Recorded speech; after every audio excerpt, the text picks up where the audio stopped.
Le groupe Pathé, intéressé par une prise de participation dans EuropaCorp, la société de production de Luc Besson en grande difficulté financière, a confirmé l'existence de discussions, mais précise qu'il n'existe aucune garantie sur l'issue des négociations. Selon le journal Les Échos, les créanciers d'EuropaCorp ont déjà rejeté une première offre de reprise de Pathé, plombée par une dette de 222 millions d'euros. EuropaCorp avait été placé en procédure de sauvegarde il y a 2 semaines. On en parle avec nos communicants. Vincent Debarry, associé chez Dentsu Consulting, bonsoir. Bonsoir. Et Jérôme Valu, associé chez ICP Consulting, bonsoir également. On commence avec vous, Vincent. EuropaCorp avait pourtant mis en place un système intelligent pour faire face au coup dur. Le coup dur, bien sûr, c'est le succès commercial mitigé de Valérian, et qui avait coûté extrêmement cher et qui a mis le studio en difficulté. Oui, alors effectivement, cette nouvelle, l'approche de Pathé, si elle se révèle exacte, est une très bonne nouvelle. D'abord, je pense que c'est une bonne nouvelle personnelle pour Luc Besson, parce que si on est honnête, on ne peut que constater qu'il vit dans un univers un petit peu compliqué depuis 2 ans, avec des mauvaises nouvelles qui s'enchaînent. Valérian, vous l'avez cité. Même des nouvelles à propos de la société EuropaCorp, dont on a émis des doutes sur le financement. Puis il a même été accusé de viol. Enfin, il y a eu tout un ensemble de choses. Là, finalement, cette possibilité d'un accord avec Pathé, c'est une bonne chose personnellement pour lui. Et on le comprend. La deuxième chose qu'il faut dire aussi, c'est que c'est une très bonne nouvelle, je pense. Et peut-être ce soir, je serai à sens unique sur ce sujet, mais je pense que c'est une bonne nouvelle pour le cinéma français. Parce qu'il faut comprendre ce que représente Luc Besson dans le cinéma français. C'est juste un monstre, d'accord, qui est parti de pas grand-chose, on va dire, et qui a réussi à créer un empire capable de produire des films à 160 millions d'euros. On a parlé de Valérian. Ok, c'est un échec, mais il n'y a pas beaucoup dans la planète du cinéma français. On produit plutôt des films à 30, 50 millions, d'accord ? Et être capable de sortir 100 millions pour sortir des succès, tel Lucie, c'est quand même quelque chose d'exceptionnel. Et puis, troisième chose, vous l'avez dit, il a essayé de construire un système avec des réseaux de distribution, avec l'achat de catalogues, pour lisser les revenus. Et jusqu'à présent, ça lui avait bien réussi. Par contre, c'est un vrai entrepreneur et c'est vrai qu'il a pris des risques. Jérôme Valu, c'est une bonne nouvelle pour la France. On sait que la culture, c'est un outil d'influence. Oui, on parle beaucoup de start-up ici. Et en fait, il y a un truc qu'en France, on a du mal à faire, c'est voir grand. Et ça, on peut reconnaître que Luc Besson voit grand. Il a vu grand dans ses studios, il a vu grand dans sa vision du cinéma, et ça lui a réussi dans une certaine mesure. Et finalement, ça serait pas mal que ça reste un peu français. Donc Pathé, c'est une bonne idée. Et puis Pathé, il voit aussi dans cette association possible, sans doute, cette espèce de complexe qu'ils ont vis-à-vis de Gaumont, qui sont pas à l'international. Pathé, c'est des films bien franco-français.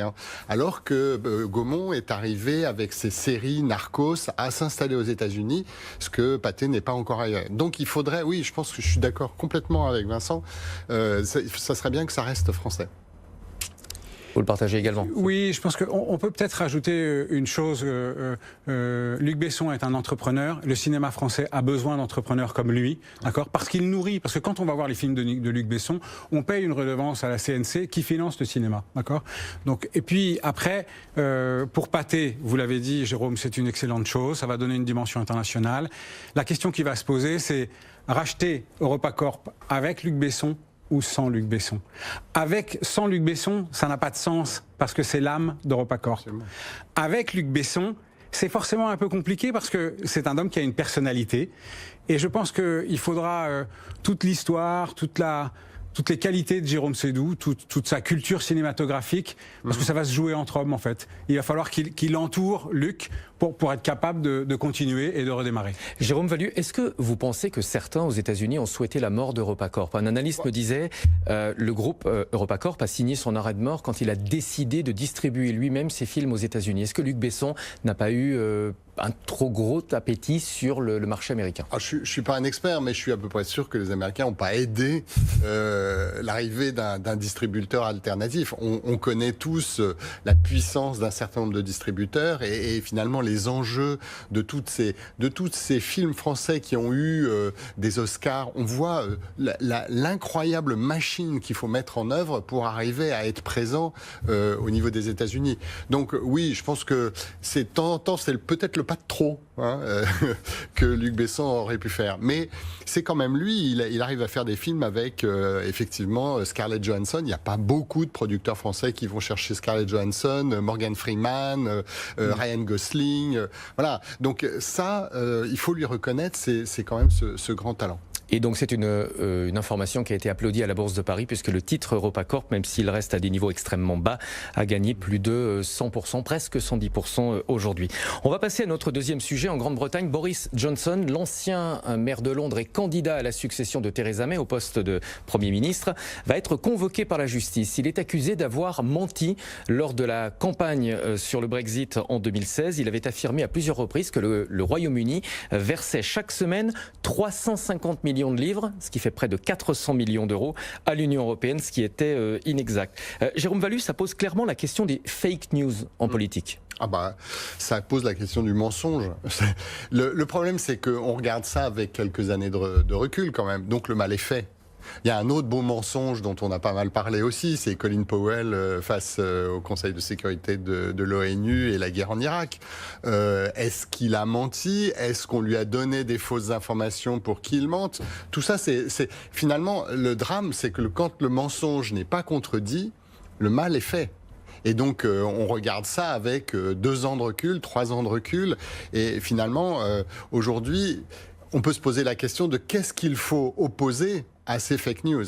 Alors justement, le mensonge en politique a toujours existé. Pourquoi est-ce qu'on en parle davantage aujourd'hui? Est-ce que c'est peut-être la dimension des réseaux sociaux qui fait qu'on en parle plus? C'est votre point de vue, Vincent?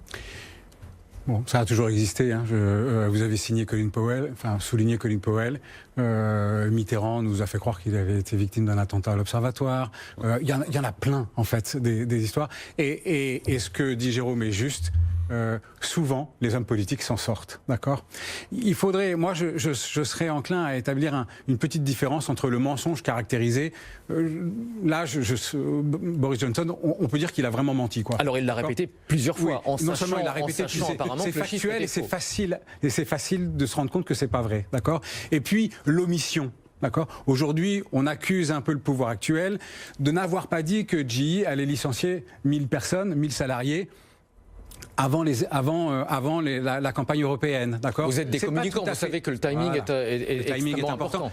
Mais d'un côté, il y a un mensonge caractérisé, de l'autre, il y a une omission. C'est pas tout à fait la même chose, d'accord? Et après, ces stratégies de manipulation, finalement, de l'opinion, elles reposent toujours sur les mêmes choses. Il faut une phrase choc, il faut des chiffres, il faut un terreau émotionnel, d'accord? Il faut que ce soit la bonne personne au bon moment. Mais ça marche pas toujours, parce que dans cette même campagne, Dupont-Aignan a essayé de nous faire croire que 18 millions de migrants en 5 ou 6 ans, alors il est revenu sur ces 5 ou 6 ans, mais c'était tout faux, c'était 5, mais il avait la phrase choc, les Pays-Bas en 5 ans, d'accord? En fait, ça n'a pas pris. Et il s'est même presque ridiculisé aux yeux de l'opinion, parce qu'il s'était trompé, et s'était ouvertement trompé, et deuxièmement, ce n'est pas lui qui est porteur de ce message sur l'immigration, c'est plutôt quand même Marine Le Pen. Donc il y a un certain nombre de règles à respecter pour que ça marche. Alors pour autant, est-ce que les responsables politiques doivent répondre de leurs affirmations devant la justice, comme le suggèrent les Anglais? Est-ce que ce n'est pas le rôle des journalistes de vérifier les chiffres ou éventuellement des adversaires politiques? Dans le monde des affaires où nous étions précédemment, il y a des autorités, les autorités des marchés financiers qui sont là pour réguler. Je pense que dans le monde politique, comme le soulignait Jérôme, il nous manque un peu une autorité pour réguler. Donc, qui est cette autorité? Les journalistes, assurément, en font partie. Et je pense que avec ces fake news permanentes, finalement, on va redonner une légitimité au métier de journaliste. On va redonner une légitimité aux médias traditionnels. Parce que les Français sont très attachés, je trouve. Avec une dimension de plus qui a changé. Parce qu'à une époque, on disait si on n'a pas de source, c'est pas publiable. Aujourd'hui, le problème, c'est la vitesse. C'est que entre le moment où on reçoit l'information et le moment où on doit la publier, finalement, est-ce qu'on a le temps de vérifier? Donc il y a sans doute une nouvelle approche du sujet qui est à la fois le rôle des journalistes sur cette capacité à vérifier l'information, et on attend ça d'eux, c'est leur rôle. Et puis je pense qu'il y a quand même de la part de la population aussi, elle est en train de prendre conscience qu'on peut faire dire n'importe quoi à une image, on peut faire dire même n'importe quoi à une vidéo, et que finalement le sens critique, ça va devenir un élément, je dirais, de formation, un élément d'éducation, et on doit enseigner le sens critique dès la maternelle pour que on sache que quand on voit une image, elle n'est pas nécessairement vraie, et que quand on a une information, elle n'est pas nécessairement vraie. Alors les rédactions se sont déjà transformées, puisque de plus en plus de rédactions ont maintenant un service pour vérifier, un service de fact-checking, pour vérifier justement et éviter les fake news. Boris Johnson, lui, va être convoqué pour une audience préliminaire. Ensuite, le tribunal décidera si oui ou non il doit être jugé pour ce qu'il a affirmé. Est-ce qu'il n'y a pas quand même le risque d'une manipulation politique ? On voit bien qu'il est candidat à la place de Theresa May, et donc bien évidemment il y a une manipulation politique. C'est sans doute l'empêcher de prendre. Alors je connais pas très bien les règles en Angleterre. Est-ce que quand on est en examen, on n'a pas le droit d'eux? Est-ce qu'il va être inéligible? Je sais pas très bien comment ça fonctionne. Moi je pense qu'il va être très content de cette caisse de résonance qu'on va lui donner aussi. Oui, ça va lui donner, parce qu'il est malin, il va rebondir complètement sur le sujet. Mais voilà, je pense qu'on est au début de quelque chose de très intéressant, qui est que finalement, les fake news, on va vivre avec, parce qu'on ne sait pas faire autrement. Et puis je vous garantis que ce qui va se passer sur l'ensemble des élections qui arrivent, tous ceux qui savent manipuler vont mettre en place tous les outils. Je vous rappelle Cambridge Analytica, et je vous rappelle que les moyens sont très puissants. Merci beaucoup. Apprenons à développer notre sens critique. Ce sera le mot de la fin. Jérôme Valu, ICP Consulting, Vincent Debarry, Dentsu Consulting. Merci beaucoup d'avoir été avec nous ce soir.